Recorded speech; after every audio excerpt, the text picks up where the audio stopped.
Hi, my name is Kwaku Opare Mensah. You can call me Oyonkopa. Most times people look on my ID card and don't find Oyonkopa and they ask, wow, they're from Oyonkopa. I tell them, it's my name, it's a household name, and how I got it was, I'm 100% fancy, but I was named after daddy's friend who was an Ekrapem. He's a 100% Ekrapem. He was a very good friend to my daddy, so because he was a good friend to my daddy, coming out, he used to call me Oyonkopa. So the name got stuck, but I didn't know it was my name until the man died, I think in 2005. I was really stricken by his death, and during the funeral, my mommy told me he's Oyonkopa and I'm called Oyonkopa. From then I fell in love with the name, and that is the name, or that is the reason behind it. I'm from a lovely family of 5, 3 siblings, 2 guys, 1 lady. I was admitted into UCC in the year 2013 to study BA in Social Science.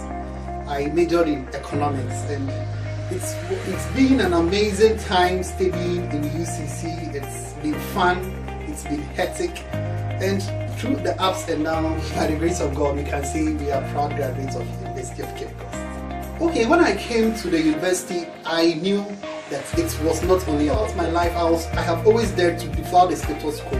I often don't like things that follow a particular path.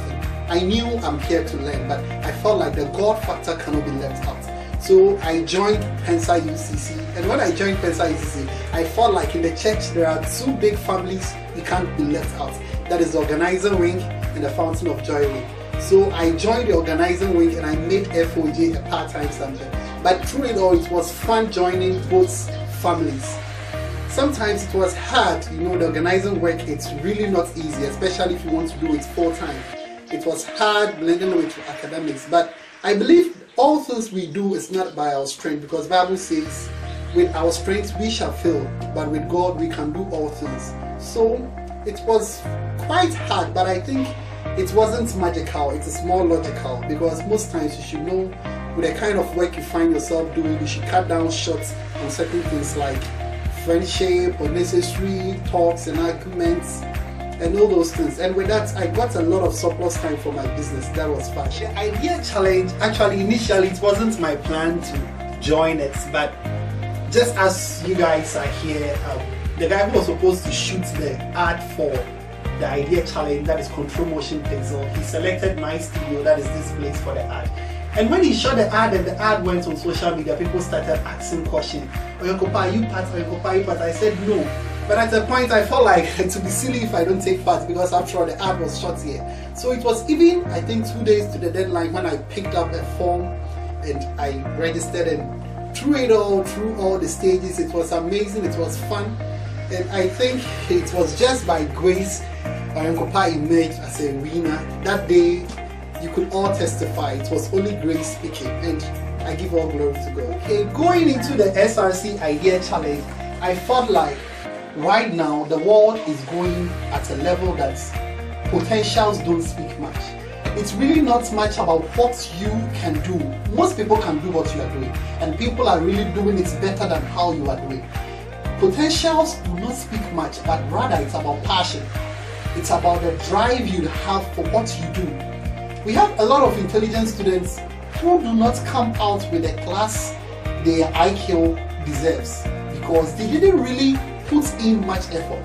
That is, the potentials were there, but the passion and the time they should give to what they do was not there. So going into the Idea Challenge, when we met for the first time, I thought people with amazing ideas, people were coming in with fashion, and people were just excellent. But I felt like, wow, people are doing what I'm doing and probably better than me, so I should do much more. So in the Idea Challenge, it was sleepless nights, working so hard, and with my team and I, we made it. I've always said this, actually that day I couldn't celebrate much because I was really much fatigued. It was, I think, it was about 3 days in a row, and I barely had 4 hours rest in each day. I was really tired. I had much work on me, combining the competition to my regular work. So that day, as I was there, I was just feeble, I was just weak. I wasn't even happy, I didn't rejoice, but when I got to the hostel and I slept and I woke up and I realized, wow, I'm 10,000 cedis richer. Then I began to rejoice. Personally, my business has been funded by internal returns. It's a real good business, it's very lucrative, and I think mostly I fund it by what it's generated. On a couple of occasions I got support from family. This very bulldozer you see here, this machine, industrial machine here, was a gift from mommy to me. But beside that, I buy most of the things myself, and I think it's just about what I get in plowing back profits. I've really not gone for loan before. I've never gotten grants before. The only support was the Idea Challenge and support for pay. How? Actually, the surprising thing is I've been in this industry for only 2 years, and before then I didn't have any experience in the industry. I just even don't know how it started, but I think it was one vacation and I had applied for internship several times. I'm not getting. Even one company, an insurance company that my family had, about 3 policies with the company, we applied and we were not picking. They were not picking me for internship. So I was there, my brother told me, Kwaku, Charlie, internship crown a while doing it, you wonder you should do it easy. But then I had a machine there, I had a sewing machine that was doing neckties and bow ties. I learned that on YouTube. So my brother told me I better go and enroll in a fashion school for the vacation. So the only experience I had in learning fashion was, I think, about 1 month, 2 weeks. Yes, that is 6 weeks experience at a fashion school. And to my surprise, the very day I got to work, I made a clothes. And the people there were just surprised. They told me, are you sure you've not learned this before? I told them no. But from what they were teaching me, the very day I got to work, I made the clothes. The second day, it was like I was a king and they were hailing me. Let me smile with them, you know, them kinds of stuff. And I was giving my boss's son's Friday wear to sew. And Charlie, it was a total flop. The next day, I just even didn't know how to go to work. Hey, I can say, oh boss, but I think throughout the up and down, it's really a talent. It's really a talent, because from how I learned, after a month and 2 weeks that I was living there, I was better than someone who has spent a year and a half. So I think it's really a talent, but I never knew. It was really discovered by a way of serendipity. And I thank God and my brother for pushing me to it. I have never regretted being an entrepreneur. I think the best feeling you can have is to be an entrepreneur. It's just a feeling that makes you it's a whole lot of responsibility. And sometimes when I hear about some corruption scandals in the media, and I tell myself, I wish Ghana was someone's business. I wish Ghana was a private asset. In other words, I'm trying to say, I wish all politicians in Ghana see the nation as their private business. You will never be corrupt on yourself. So being an entrepreneur, there are no regrets, because it makes you learn how to be trustworthy. It makes you hardworking. Every entrepreneur is hardworking. If you're not hardworking, you fail. And it just changes your thinking.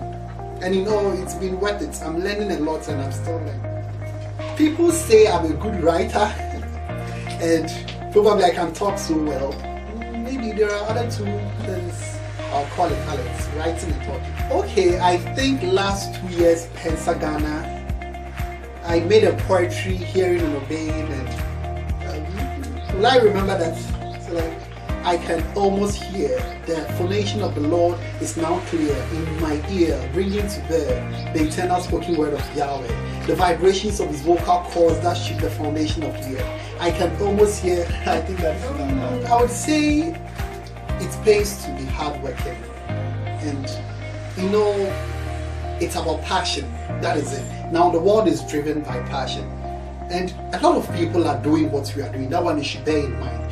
Talking about tailoring, we have thousands upon thousands tailors in Ghana. But sometimes I tell myself, so in case everybody in Ghana becomes a tailor, what happens to my business? And the answer to my question is, if everyone becomes a tailor in Ghana, there should be a tailor who should desire to get my clothes. That means I should do the extraordinary. So even if everyone is a tailor, people should desire to tailor from you. So to my fellow colleagues, especially to PENSA members, anytime you find yourself doing anything, you should just ask yourself, people can do better than I'm doing.